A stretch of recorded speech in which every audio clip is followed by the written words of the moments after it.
De nombreuses communes, la désertification des centres-villes avec la fermeture des commerces et des services publics.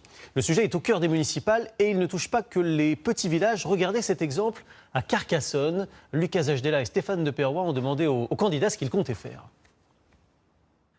À Carcassonne, il y a deux villes. En haut, la cité médiévale, ses échoppes et ses 2 millions de touristes chaque année. En bas, la Bastide, l'actuel centre-ville. Ici, 21% des commerces ont baissé le rideau, 2 fois plus que la moyenne nationale. Pour ceux qui restent, la situation forcément se dégrade.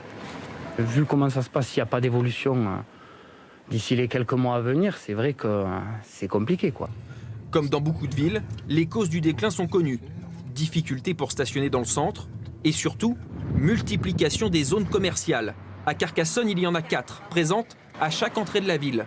À la sortie du travail, c'est ici qu'on vient faire ses courses. Pour se garer, tout simplement. C'est beaucoup plus simple. Ça évite de faire du trajet pour rien et vu que je suis à 2 minutes, après je rentre directement chez moi. Vous allez à Carcassonne, vous n'avez rien. Voilà, sinon bien sûr qu'on irait tous, en centre-ville. Et cela risque de ne pas s'arranger. C'est bien une 5e zone qui est en construction. Les travaux viennent de commencer. Un nouveau centre flambant neuf doit voir le jour ici dans 24 mois.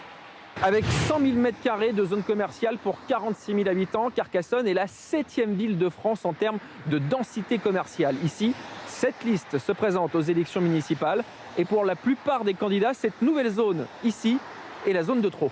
On a le sentiment qu'on déshabille Paul pour habiller Jacques. L'offre commerciale, si elle s'étend, pour autant, la demande, elle, ne croît pas. Si c'est pour un emploi de plus dans la zone rocadès, mais deux moins sans centre-ville, au final, on est quand même perdant. Le projet a été lancé par son prédécesseur, mais le maire a bien signé le permis de construire. Cette nouvelle zone va-t-elle affaiblir un peu plus le centre-ville? Il assure que non et affirme avoir reçu des garanties fragiles.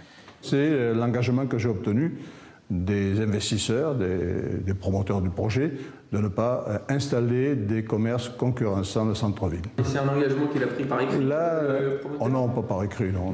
Enfin, moi, je pense qu'effectivement, ils respecteront leurs engagements. Autre problème pour la municipalité, les habitants, eux aussi, quittent le centre. 1000 ces 5 dernières années. Cet avocat, par exemple, va bientôt s'installer dans un village en périphérie. L'explication, son avis d'imposition. Taxe foncière 2019, 2366 € pour une surface de 130 m². Je déménage donc dans une grande maison qui est située dans un petit village des Corbières, qui va faire le double de la surface habitable ici, et où je vais payer uniquement 800 € de taxe foncière. Pour rendre le centre plus attractif, la mairie a fait refaire 260 façades d'immeubles. Et elle a aidé 26 commerçants à s'installer, 5 000 € pour se boucher. Françoise, elle aussi, a été accompagnée. 50% de son loyer pris en charge pendant 1 an. L'aide s'arrête dans 2 mois et l'inquiétude s'installe. C'est ce que je leur ai dit à la mairie. Vous leur avez dit quoi?